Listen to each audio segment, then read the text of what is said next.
He saved the princess with his life. Now the queen claims him for eternity HFY. This world had known peace for generations, and now that peace was breaking apart in fire and fear. Princess Elira was running. Her long robes were torn, her breath unsteady as she followed the last of her royal guards through a collapsing corridor.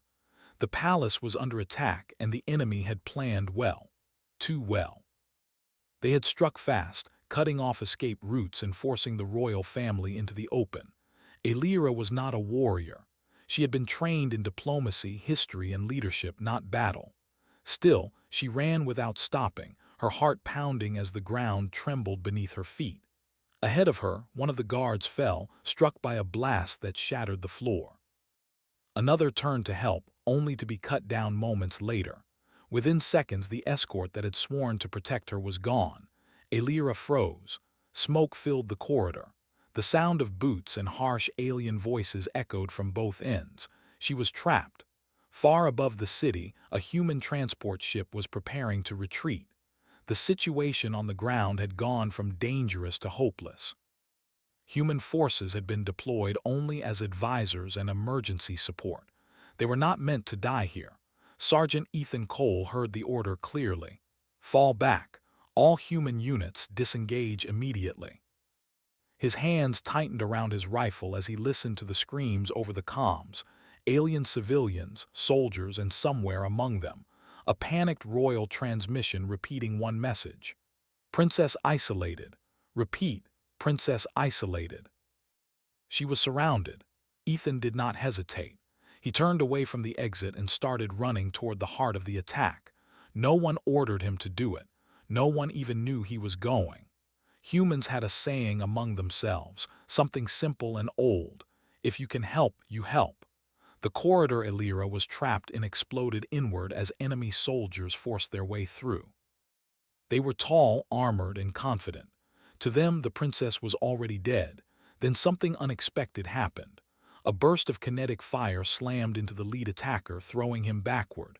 Another fell. Then another. Elira stared in disbelief as a figure in dark, battered armor stepped through the smoke. The human moved fast, placing himself directly in front of her without a word.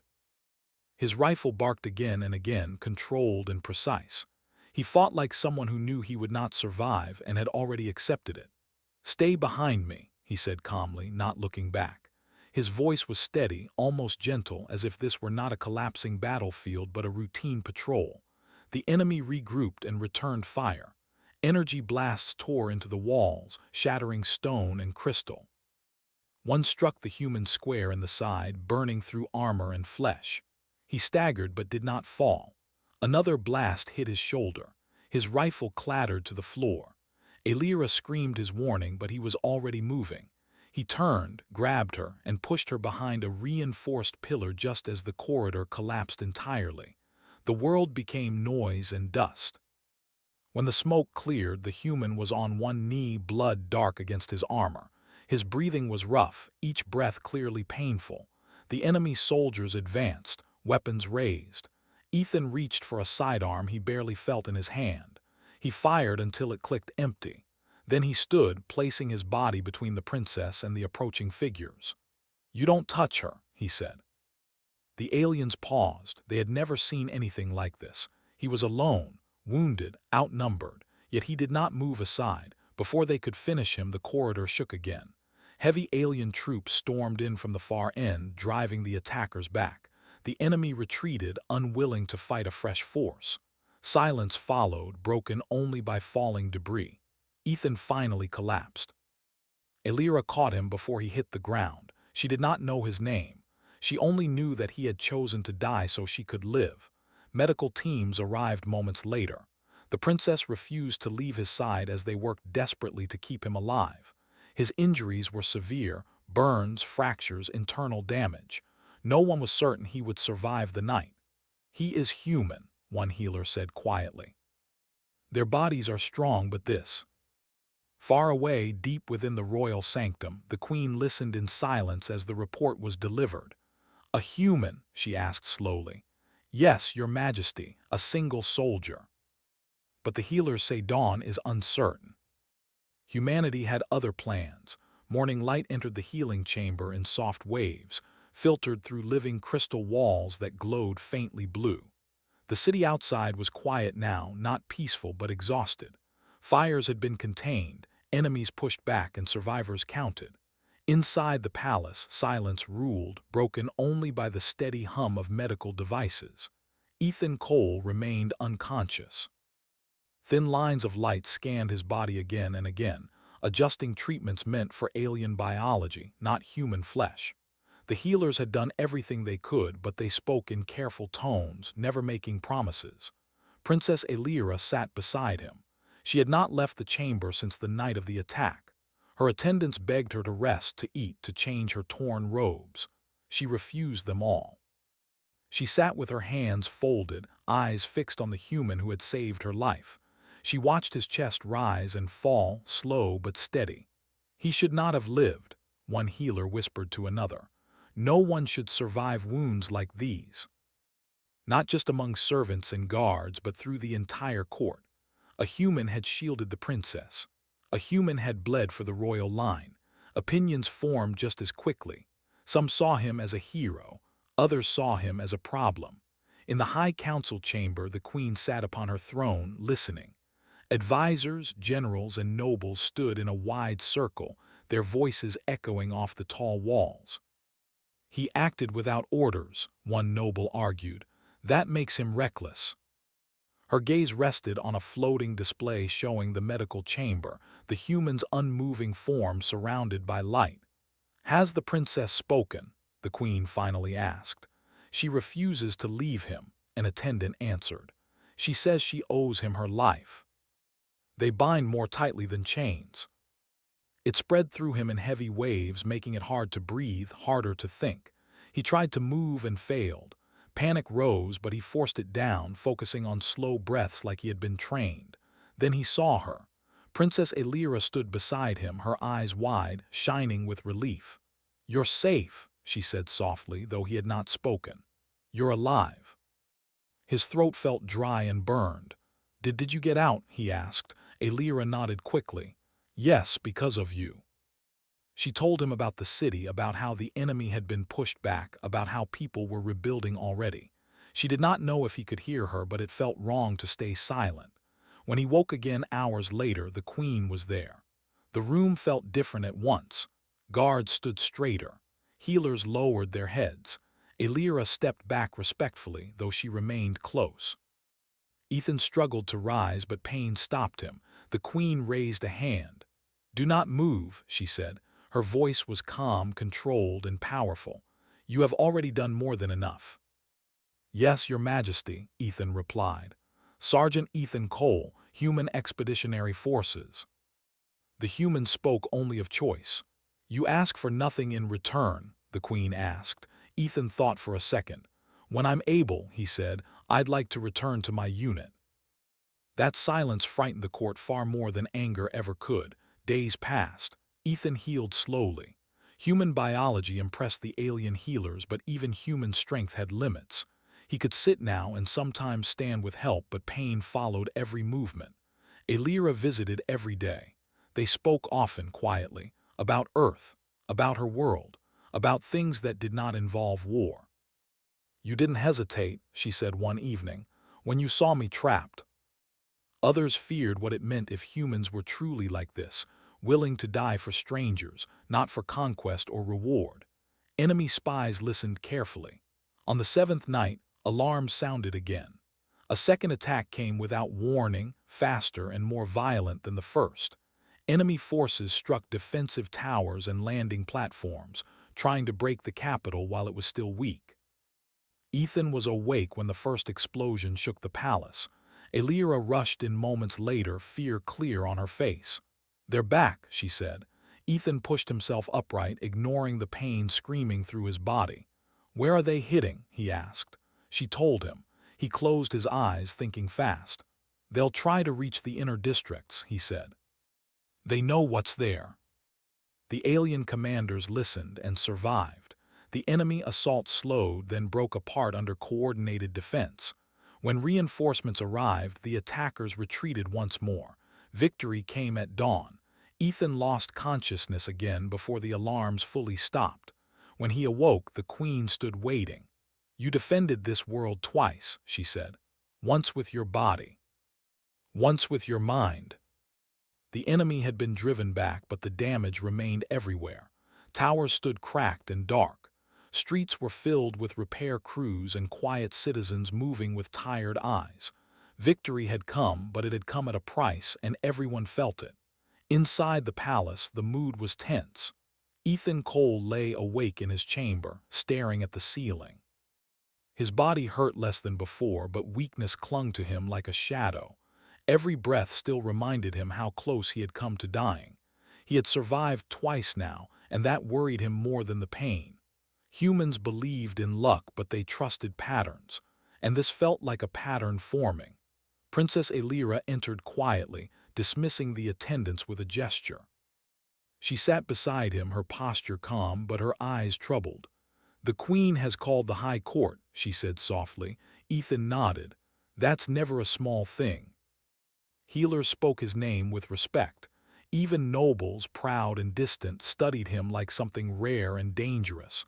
Not a guest, not a soldier, something else. "I asked to be returned to my unit," Ethan said. "Has there been any answer?" The chamber was vast, built in a time when the Queen's people still believed their empire would last forever. Symbols of old victories lined the walls. Some had not been touched in centuries. Ethan entered supported by a medical brace, refusing a stretcher. If he was going to face judgment, he would do it standing. The court went silent when he appeared.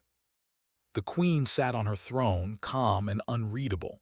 Her gaze rested on Ethan from the moment he entered, never wavering. "Begin," she said. The chief historian stepped forward, activating a glowing archive display.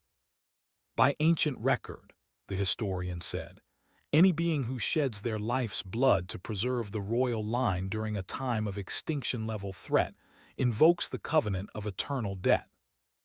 It has been invoked only 3 times in our history. I wasn't acting under your laws. And the most powerful. This was not a raid, it was an execution. They mean to end us," a general said in disbelief. Ethan looked at the tactical display, his mind already working.